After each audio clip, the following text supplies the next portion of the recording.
আসসালামু আলাইকুম বন্ধুরা, কেমন আছেন আপনারা সবাই? আশা করি সবাই অনেক ভালো আছেন। তো আমি আজকে আপনাদের বলতে যাচ্ছি যে আপনারা কুয়েতে আসার জন্য আপনাদের কি কাগজপত্রের প্রয়োজন আছে। তো বেসিক্যালি সর্বপ্রথমে আপনার একটা ভ্যালিড পাসপোর্ট থাকা প্রয়োজন, যেটা আগে 6 মাস হলেও চলতো, তবে বর্তমানে এটার আইন হয়েছে 2 বছর। 2 বছর আপনার একটা পাসপোর্টের মেয়াদ থাকতে হবে।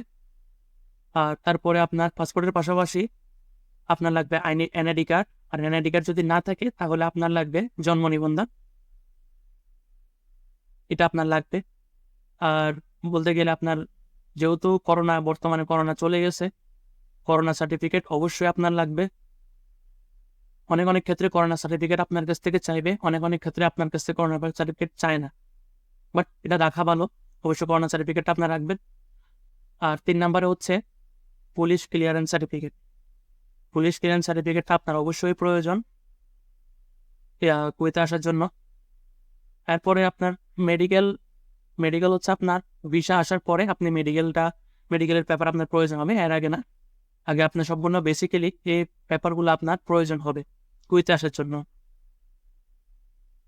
আর যদি অন্য কোনো পেপারের যদি প্রয়োজন হয়, তারা অবশ্যই আপনাদের জানিয়ে দিবে যে আপনাদের ওরা কি চাইতেছে, কি পেপার ওদের লাগবে।